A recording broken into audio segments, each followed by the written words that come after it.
کہ اس وقت ہمارے ایک نوجوان کی، ایک ٹین ایجر کی، ایک یونیورسٹی اسٹوڈنٹ کی، ایک پروفیشنل کی، یا ہمارے بزنس کمیونٹی کے لوگوں کی اس وقت دینی علم کے اعتبار سے ان کی حالت کیا ہے، اور کتنی بنیادی،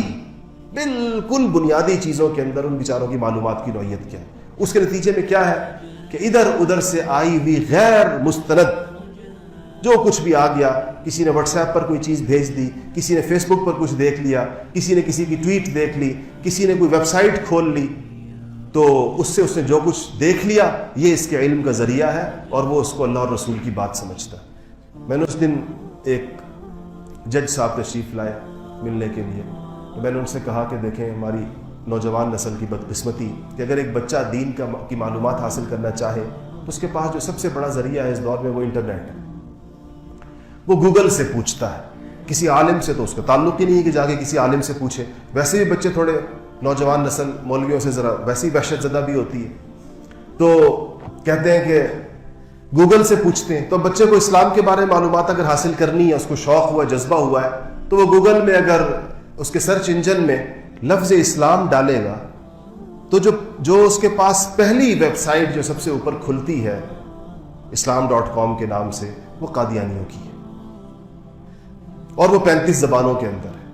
اور اس کا لے آؤٹ اور اس کا جو اس کا نظام ہے، ظاہر بات ہے ان کے پاس تو پیسے اور وسائل بے تحاشا ہیں، وہ اتنی دلچسپ ہے اور اس کے اندر اتنی رنگا رنگی ہے کہ شاید وہ بچہ اس کے بعد کسی اور پر جائے ہی نہ، اسی کے اندر وہ گھومتا رہے۔ اور اگر وہ اس کو واقعی اسلام کا پیغام سمجھ کر دیکھ رہا ہے تو آپ سوچیں کہ جب وہ اس سے نکلے گا تو اس کے ایمان کی کیفیت کیا ہوگی۔ اور یہی سب سے مستند ترین ذریعہ اس وقت ہے، اور جتنا ہمارا وقت گزر رہا ہے، ہم ایک ڈیجیٹل ایج کی طرف بڑھ رہے ہیں، آنے والے وقتوں کے اندر یہ اسمارٹ ڈیوائسز اور بھی زیادہ اسمارٹ ہو جائیں گی، یہ اور بھی زیادہ آسان ہو جائیں گی، سستی بھی ہو جائیں گی۔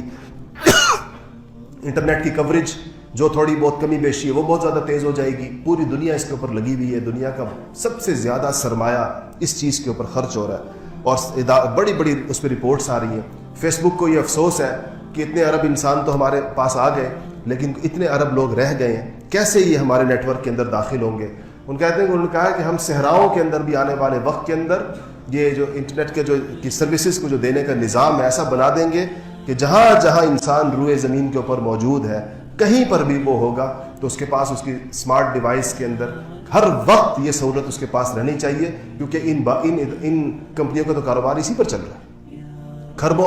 اربوں خربوں ڈالر کے ان کے بجٹ ہیں، ان کے پاس اس قدر پیسہ ہے کہ ایک پوری ریاستیں ان کے سامنے غریب ہیں۔ پاکستان کا کل بیرونی قرضہ جتنا ہے،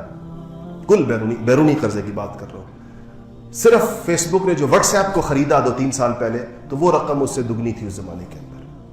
ایک اپلیکیشن ہے نا، واٹس ایپ کیا ہے؟ بس ایک اپلیکیشن ہے، ایک اپلیکیشن $19 بلین کی بکی۔ اس سے آپ اندازہ لگائیں کہ اس پر یہ نظام کہاں تک جائے گا۔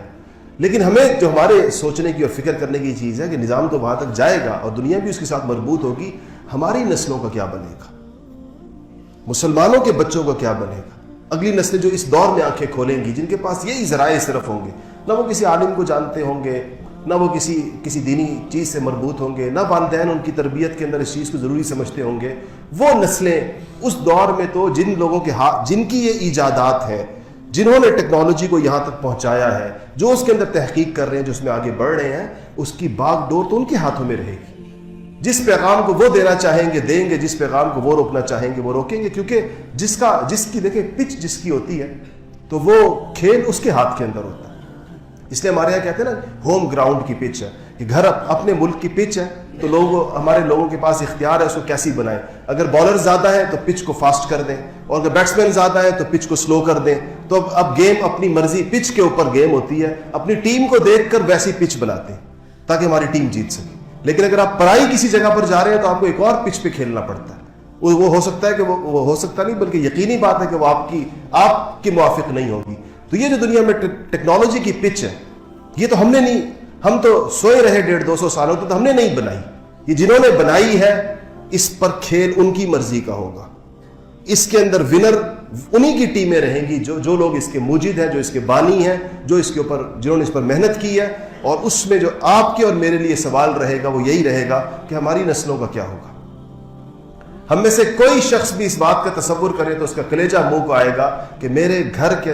گھر سے اور میری اولادوں سے اسلام رخصت ہو جائے. کوئی بندہ بھی یہ سوچے کہ میرا پوتا مسلمان نہ ہو, میرا پڑ پوتا مسلمان نہ ہو. میں بھی ایک اخبار اچانک ایک ویب سائٹ میں نے کھولی تو ایک بہت مشہور کوئی, اس سے مجھے اندازہ ہوا خبر سے کہ کوئی بہت مشہور سنگر ہے اور مسلمان ہے, مسلمانوں والا اس کا نام ہے, انگلینڈ میں پیدا ہوا ہے, کسی بڑے میوزیکل بینڈ کو وہ چلاتا ہے. اس کا بیان ایک ویب سائٹ پر لگا ہوا تھا کہ میں آئی ایم ناٹ نو مور اے مسلم, میں اب مزید مسلمان نہیں. اور اس نے صحافیوں کو بتایا کہ میں اسلام کے ساتھ میرے تعلق کی ایسی, میں اب یہ اس مسلمان ہونے کا دعویٰ نہیں کرتا, میں نہیں کہتا کہ میں مسلمان. اب ایک مسلمان ہے کہ تو یہ ہم دیکھ رہے ہیں دائیں بائیں, ایک مسلمان کے گھر میں پیدا ہونے والا